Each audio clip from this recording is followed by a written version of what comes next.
그 위에 생선이 놓였고 떡도 있더라. 이런 제목으로 하나님 말씀을 전하도록 하겠습니다. 그리스도께서는 분명히 순환을 당하시기 전에 제자들에게 부활 후에 자신이 먼저 갈릴리에 가 있을 것을 말씀하셨습니다. 마태복음 26장 32절을 보면 그러나 내가 살아난 후에 너희보다 먼저 갈릴리로 가리라, 이렇게 분명히 기록이 되어 있습니다. 그럼에도 불구하고 제자들은 주님이 하신 말씀을 전혀 기억하지 못하고 있었습니다. 하나님의 아들, 그들이 3년이나 추종했던 예수 그리스도, 그가 누구이신지 정확히 알지 못했을 때 그들은 그리스도의 제자로 주님을 쫓았었지만 주께서 그들에게 그토록 강조하신 말씀들을 전혀 기억하지 못하고 있었습니다. 왜일까요? 그 이유는 그들이 주님을 따랐던 목적이 복음 때문이 아니라 자신들의 야망 때문이었기 때문입니다. 그리스도가 누구이신지를, 십자가의 의미가 무엇인지를 올바로 깨닫고 그 진리에 영원히 관통당하지 않고서는 아무리 교회를 오래 다녔고 수많은 말씀을 들었어도 영혼에 각인되어 있는 말씀은 철학에 이를 데 없고 삶에 깊이 적용되어진 진리도 찾아보기 어려운 것은 그리 이상한 일이 아니라는 것입니다. 그리스도를 깊이 만나지 못하면 수없이 들은 말씀들조차도 아무런 의미가 없을 뿐이라는 사실을 우리는 예수께서 십자가에서 돌아가신 이후에 제자들이 보여주는 이 같은 허탈한 모습 속에서 주의 말씀을 거의 기억하지 못하고 깊이 낙심하고 있는 그들의 모습을 통해서 발견하게 됩니다.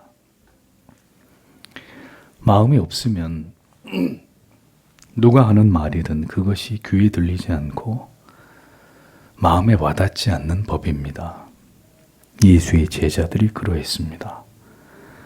주께서 십자가를 지시기 직전에도 그들은 누가 더 높은 자리를 차지할 것인가, 이 문제를 가지고 다투고 있었던 자들이었습니다. 그들은 주께서 십자가에 달려 죽으신 이후에 전혀 주의 부활과 그 이후에 주께서 말씀하신 예언들이 그들의 기억과 마음에 전혀 남아있지 않았습니다. 어떻게 이런 일이 일어날 수 있을까요? 그러니 수없이 설교를 듣고 말씀을 들어도 우리의 삶이 좀처럼 변화되지 않는 것을 보면 그리 이상한 일도 아닌 것입니다. 주님을 깊이 사랑하고 그 십자가를 진정으로 자랑하는 믿음이 아니라면 우리의 영혼에 선명하게 아로새겨져서 생명을 바쳐 따르지 않을 수 없도록 만드는 그 분명한 진리도 존재할 수 없는 것은 당연한 일입니다. 예수의 제자들은 3년을 주께로부터 배웠어도 주님과 주의 말씀의 그 의미들을 알지 못했습니다. 그것이 바로 그들을 지금의 모습으로 다시 그들의 과거로 돌아가도록 만들어버린 원인이었습니다. 자신이 누구이며 무엇을 위해 살아야 될지를 알지 못할 때 우리 또한 다시 과거로 돌아가기 십상입니다. 위기가 닥치고 고난이 몰려오고 시련과 핍박이 시작되면 그렇게 될 사람들이 허다할 것입니다. 히브리서를 보십시오. 분명히 예수를 구주로 믿고 하나님의 자녀가 되었어도 거듭되는 회유와 박해 속에서 히브리 그리스도인들은 자신들의 정체성에 큰 혼란을 겪고 있었습니다. 다시 유대교로 돌아갈 것인지, 아니면 로마에 굴복해서 배도할 것인지, 아니면 굳게 믿음을 지킬 것인지, 많은 히브리 그리스도인들은 혼란과 두려움에 직면해 있었습니다. 두려움은, 그리고 미래에 대한 불확실성은 이렇게 우리의 정체성을 흔들어 놓습니다. 하나님을 의지하고 그리스도를 바라보며 그 약속을 굳게 신뢰하는 것이 당연하지만 믿음이 없다면 예수의 제자들에게서 찾아보듯이 이렇게 모든 것을 망각해버린 채로 낙심과 좌절과 허탈함 속에서 속절없이 세월만 흘러보내게 되는 이런 신세로 전락될 수밖에 없음을 볼 수 있는 것입니다. 갈릴리에서 주님을 간절히 기다리며 깨어 기도하고 있어야 했을 제자들이었습니다. 그러나 갈릴리에 있던 제자들 중에 어느 누구도 그 같은 마음을 먹고 그리스도를 기다리고 있었던 자들은 단 한 사람도 없었습니다. 무료함을 이기지 못하던 베드로는 그리스도의 수제자라는 수식이 부끄러울 만큼 그는 벌떡 일어나서 나는 고기나 잡으러 가야겠다라고 한마디 내뱉고는 자신이 그리스도의 제자였다는 사실을 망각해버리고 다시 고기 잡는 어부의 모습으로 돌아가 버리고 맙니다. 자신이 누군지를 알지 못하면 십자가의 복음과 그 진리가 영혼 가운데 선명하게 각인되지 않으면 우리는 언제나 우리의 눈앞의 상황과 어떤 환경에 굴복되기 마련입니다. 보여지지 않고 믿겨지지 않는 예수를 그만 놔버리고 결국 현실을 붙들게 되어 있다는 것입니다. 예수의 제자들은 불과 며칠 전에 그리스도께서 십자가에 높이 달려 죽임을 당하시는 것을 보았습니다. 언제나 주께서 말씀하신 바대로 죄인들을 위해서 죄 없으신 하나님의 아들께서 그렇게 자기를 버리셨음을 주의 말씀이 그대로 이루어진 것을 그들은 분명히 보고 들었습니다. 그런데도 제자들은 이 모든 사실들을 믿지 않고 있었습니다. 그리스도께서 살아계실 때 누차 그들에게 말씀해 오셨던 것을 전혀 기억하지 못하고 있었습니다. 그리스도의 그 순환과 죽으심의 사건이 부활로 이어지게 되고 이제 그 복음이 온 천하에 증거되며 새로운 세상이 열리게 될 것이라는 이 주님의 말씀을 전혀 생각지 못하고 있었단 말입니다. 성도 여러분, 이것이 복음을 머리로만 알고 머리로는 알고 있어도 십자가를 피상적으로 밖에 경험하지 못한 사람의 특징입니다. 수없이 교회를 다녀도 주님을 깊이 만나지 못하면 절망을 이기지 못하고 자기의 정체를 망각하게 되고 머릿속이 하얗게 되는 상황 속에서 우리는 결국 믿음의 선택과 결정이 아닌 언제나 내가 생각해왔던 방식으로 다시 되돌아가 버리는 이런 일들을 자행하게 되는 것입니다. 아직 그들은 진정한 의미에서 그리스도의 제자가 아니었음을 볼 수 있습니다.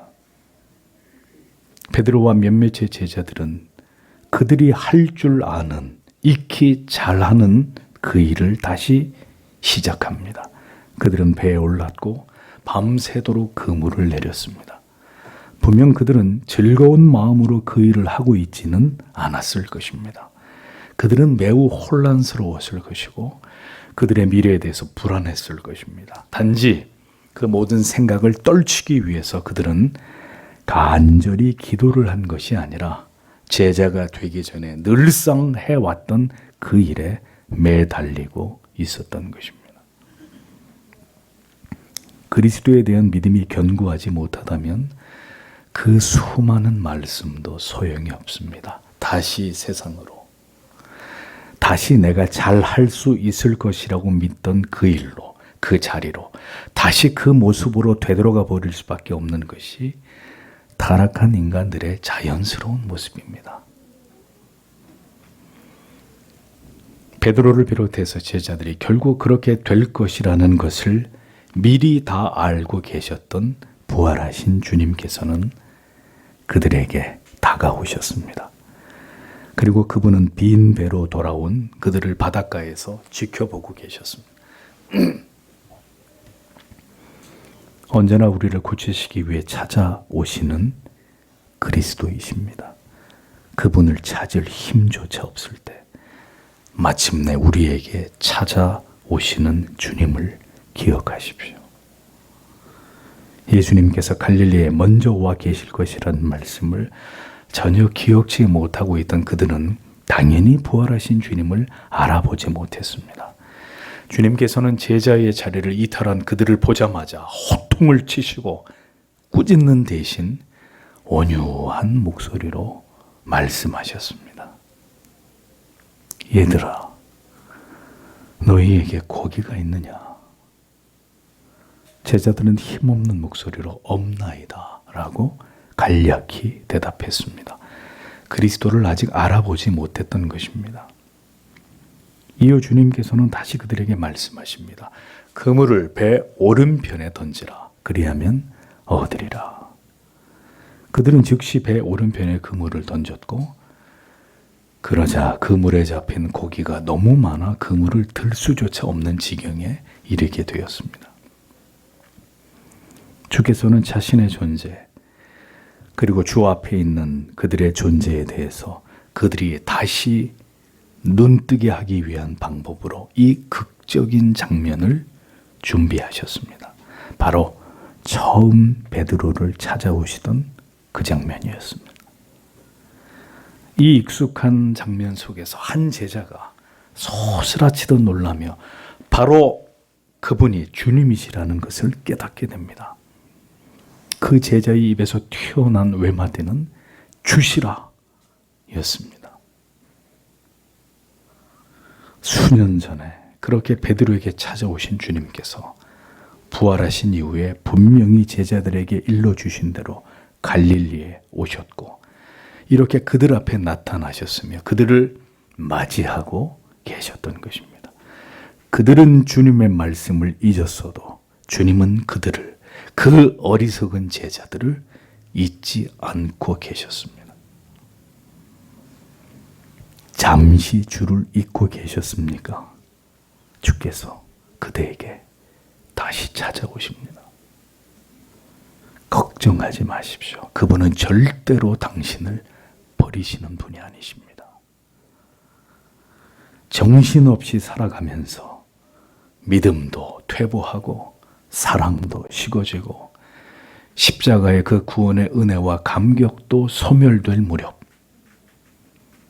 우리의 모습은 그저 하루하루 먹고 사는 일에 최선을 다하는 그 이상도 그 이하도 아닌 삶을 살아갈 수밖에 없는 그렇게 우리에게도 무너져버린 시간이 찾아올 때가 있습니다. 이건 아닌데 이렇게 살아가는 것은 결코 주께서 원하시는 내가 그토록 바라던 바가 아닌데 하는 양심의 소리가 계속 들려오지만 믿음은 무너지고 현실과 미래는 불투명하며 불안하기 이를 데 없어 결국 의심하고 방황할 수밖에 없는 시간들이 우리들에게도 분명히 다가올 때가 있을 것이라는 겁니다. 가사의 일에 매달리고 자녀들 뒷바라지에 하루가 어떻게 지나가는지 알 수 없고 회사에서 맡겨진 일에 대한 스트레스와 심적인 부담으로 기도를 해야 하고 성경을 읽어야 한다는 생각은 가끔 머리를 스쳐 지나가지만 전혀 거기까지 나아가지 못하고 또 하루가 져버리고 그렇게 양심의 깊은 가책 속에서 눈을 감고 또 눈을 뜰 수밖에 없는 현실에 내몰리게 되는 상황이 우리들에게도 분명히 찾아올 것이고 누군가에게는 지금이 바로 그 힘든 시간일 수도 있을 것입니다. 인생이 그러함을 그렇게 약하고 쉬 무너지고 다시 일어서기조차 힘겨워하고 어려워하는 그가 바로 우리라는 것을 오늘도 주님은 잘 알고 계십니다. 그래서 주님은 언제나 우리가 지쳐 쓰러지고 다시 우리의 원래의 모습으로 돌아간 그곳에서 언제나 우리를 기다리고 계시는 분이십니다. 내가 쓰러지게 될 바로 그 지점에 깊은 한숨 속에서 초점 없는 눈동자로 절망하고 괴로워하고 무기력하게 허공을 응시하고 있는 그 마음 속에 주님은 오늘도 찾아오시는 우리의 구주이십니다. 제자들은 그물을 끌고 육지로 올라오게 됩니다. 그들의 눈앞에는 숯불이 피어져 있고 생선이 놓여 있었습니다. 분명 그들이 지금 잡은 생선은 아니었습니다. 주님은 그들에게 이렇게 말씀하십니다. 지금 잡은 생선을 좀 가져오라. 너희가 밤새도록 아무것도 잡지 못했지만 내가 너희에게 찾아와서 배 오른편에 그물을 던지라고 명령했을 때 그물이 가득 차도록 잡혔던 그 생선을 가져오라고 주님은 제자들에게 말씀하셨습니다. 이 말씀 속에는 많은 뜻이 담겨 있습니다.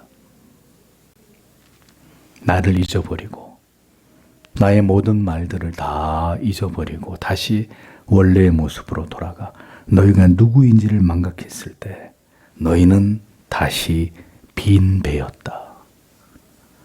그러나 3년 동안 너희에게 복음을 전하고 가르쳤던 내가 다시 너희에게 찾아와 명했고 너희가 순종했을 때 보아라. 그 과거의 어느 시점처럼 그때처럼 동일한 기적이 일어남을 너희가 똑똑히 보고 있지 않느냐. 너희는 어부가 아니라 이미 사람을 낚는 어부, 나의 제자이며 사도의 신분을 가진 자들이다. 너희가 왜 지금 이곳에서 이렇게 무기력한 모습으로 무엇을 위해 살아야 할지 삶의 의미도 사명도 다 잃어버린 채 이런 모습으로 너희가 여기 있는 것이냐. 주님은 이런 의미를 담아 말씀하신 것입니다. 베드로는 배에 올라 그물을 육지에 끌어올리고 잡힌 물고기를 세어보았더니 153마리가 잡혔고 작은 배와 그물로 이같이 많은 물고기를 잡게 된 것을 확인하게 됩니다. 차고 넘치도록 이제 이 복음을 통해서 주께서 그들을 세워 행하심으로 나타내실 그 위대한 구령의 역사가 이렇게 강력하고 창대하고 풍성할 것이라는 것을 상징적으로 보이시면서 주님은 당신의 제자들을 다시 굳게 세우기 시작하셨습니다. 아직도 주님은 그들을 어떤 말로도 꾸짖거나 책망하지 않으셨습니다. 이제 주님은 제자들에게 또 이렇게 말씀하십니다. 와서 조반을 먹으라. 함께 먹는 것. 주님이 친히 준비하신 이것을 주님과 함께 겸상을 하면서 먹을 수 있는 이 친밀한 특권이 여전히 그들에게 존재하고 그들은 여전히 주님께 이렇게 사랑을 받고 있는 제자라는 사실을 주님은 이 한마디 말씀 안에 모두 담아서 제자들에게 전하고 계셨던 것입니다. 어린 시절 늦은 시간까지 정신없이 친구들하고 놀다가 해가 다 져서 집에 들어간 적이 있습니다. 누님과 어머니가 저를 쳐다보면서 너 이제 아빠한테 혼난다 이제. 겁을 줍니다. 저는 간이 콩알만해져서는 고개를 푹 숙이고 집에 들어갔습니다. 불호령이 떨어질 것을 기대했는데 아버지는 딱 한마디 말씀을 하셨습니다. 밥 먹어라. 그 밤에 아무도 더 이상 어떤 말도 하지 않았고 그 개구쟁이는 가슴을 쓸어내리면서 잠에 빠져들면서 친구들과 놀다가 다시는 내가 늦게 들어오지 말아야지 다짐하고 또 다짐을 합니다. 그것이 사랑입니다. 그렇게 또 한 번 용서해 주고 너는 여전히 내 집에서 밥을 먹을 수 있는 내 아들이다. 언제나 그렇게 네가 누릴 특권이 너에게 주어져 있는 너는 내 아들이다. 성도 여러분, 와서 조반을 먹어라. 오늘도 인생이 너무도 힘들고 지쳐 모든 것을 놓아버리고 싶을 때 주님은 우리에게 다가오셔서 말씀하십니다. 호통을 치며 이 모든 것이 너의 불순종과 죄 때문이라고 윽박 지르시기보다는 힘들지. 여전히 아무것도 잡은 것이 없지. 어서 와서 조반을 먹어라. 이 한마디 말로 너는 여전히 나의 사랑하는 아들이다. 나의 사랑하는 딸이다. 너희는 여전히 나의 사랑하고 신뢰하는 제자들이다. 오늘도 그렇게 우리를 믿어주시는 아버지십니다. 내가 네 안에서 나의 선한 뜻을, 계획들을 모두 이룰 것이다. 쓰러질 수 있고 넘어질 수 있다. 그럼에도 불구하고 너는 여전히 내 사랑하는 아들이고 내 사랑하는 딸이다. 주께서 오늘도 이 빵과 포도주를 준비하시며 나를 먹고 마심으로 새 힘을 얻으라고 우리를 초대하십니다. 이사야 55장 2절에 너희가 어찌하여 양식 아닌 것을 위하여 은을 달아주며 배부르게 못할 것을 위하여 수고하느냐. 나를 청종하라. 그리하면 너희가 좋은 것을 먹을 것이며 너희 마음이 기름진 것으로 즐거움을 얻으리라 라고 말씀하셨습니다. 성도 여러분, 주님을 먹고 마십시오.